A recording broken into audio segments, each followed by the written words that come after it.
Hey, in this video, I'm going to answer the question, should you get your knee drained to help with the knee pain?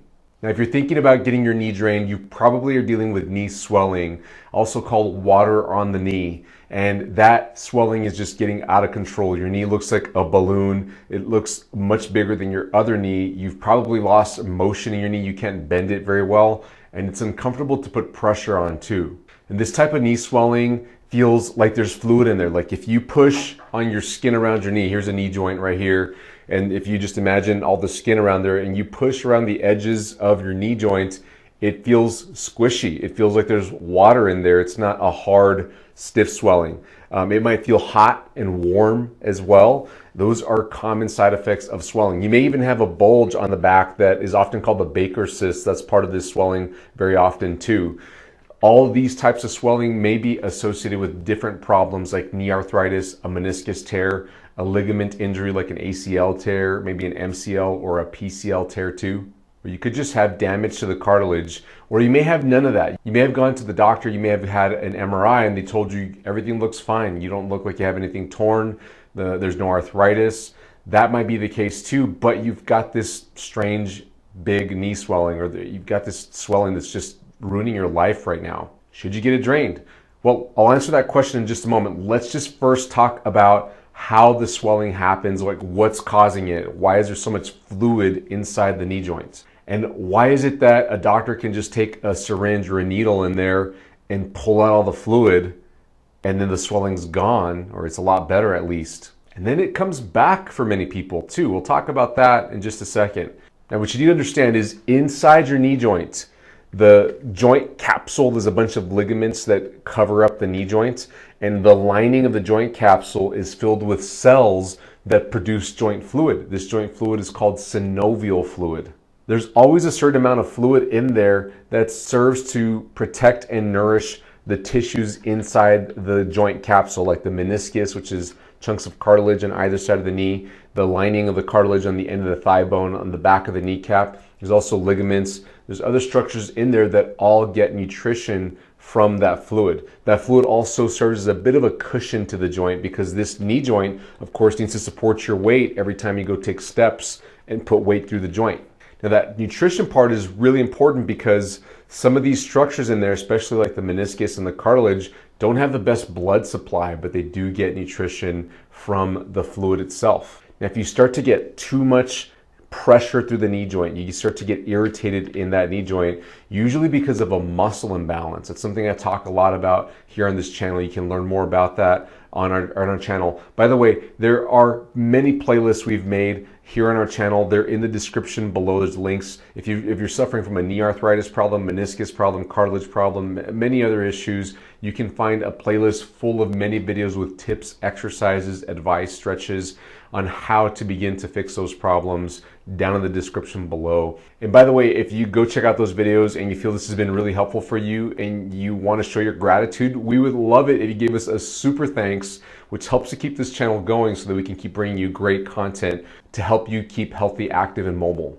Now, back to that pressure in the knee joint. If you have too much pressure going through that knee joint and the knee detects that something's becoming injured, these cells that make the fluid can begin to generate extra fluid in an effort to protect the knee joint, to protect the cartilage, the meniscus, all the structures inside the knee joint. So you start to get this fluid to balloon the joints and put some space between all the structures so that there isn't some long-term or more severe damage. So that fluid development is a defense mechanism to protect your other knee structures. Now, of course, a side effect of all that extra fluid is it's painful. It hurts to just have everything stretch out in the area. It pushes on the nerves in the area, pushes on the tendons, the muscles can get affected. Then also your motion is limited. You can't bend your knee and straighten your knee all the way because the fluid there is obstructing the motion. It also changes the way the joint moves on itself, the mechanics of the joint, so you just can't move normally. The underlying root problem, though, is not the swelling itself. That's a side effect. The underlying problem is that muscle imbalance. There's too much pressure going through the knee joint, and it's causing those cells to overproduce fluid to protect the knee joint. Now that you understand that, let's answer the question, should I get my knee fluid drained? The answer to that is it depends. In the short term, it may help with pain. It may actually give you quite a bit of relief, more than medications. It will probably allow you to bend and straighten your knee better. You may even feel like you can walk and do more, be more active. But in the long term, it's not solving the underlying root problem. And there's a high likelihood that if you don't address that root problem, you're going to get that swelling return. It's going to come back, and the root problem is going to progress. It's going to eventually lead to arthritis if you haven't developed that already, or some other problem like I've mentioned, a meniscus tear, another cartilage injury, a ligament problem.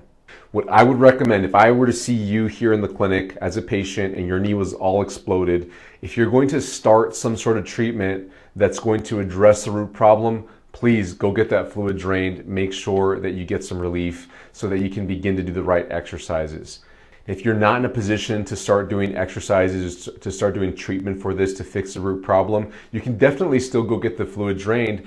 But what I would caution you against is getting it drained repeatedly over and over and over again and continuing life as usual after that, because you're going to exacerbate the root problem. You're going to allow your muscles to remain in an imbalance, which is going to damage the structures of your knee. That swelling is happening there to protect you.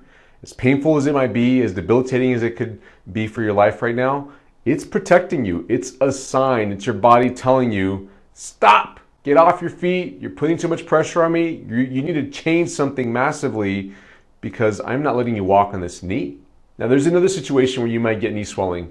What if you had surgery relatively recently? Maybe you just had surgery and so you know it's going to be swollen, but maybe it's been 6 months, 9 months, 12 months since you've had surgery and you're still getting swelling. And it's this type of swelling that I'm talking about, that fluidy, squishy swelling around the knee. Well, you might have that imbalance that's still acting on your knee and it's not letting things heal. I see this especially in patients that have had a meniscus repair, a meniscectomy. We also see it in people that have had an ACL repair. They've had a surgery after having a torn ACL. They just can't get the forces off their knee joint, the improper forces, the excessive force off their knee joint. And so the joint remains irritated and those cells in there keep building up the fluid, which keeps creating a swollen knee. In this case, of course, you've got to address the muscle imbalance, but you may have to just take it easy, especially for a cartilage problem like a meniscus tear or a cartilage problem on the end of the thigh bone or back of the kneecap. Healing needs to occur and you might need to just go slow. Even if you get the fluid drained, that doesn't mean go back 100% into the sports you were active in, or going to the gym, or just walking around the block or doing chores around the house. Even if your doctor told you, because this is the number one thing I run into with people after meniscus surgery or after any surgery in the knee, really, they're doing way more than they should. And they're usually following doctor's instructions. Their surgeon told them, oh, at 3 months, you can get back to going to the gym. At 6 months, you can probably even do some light jogging.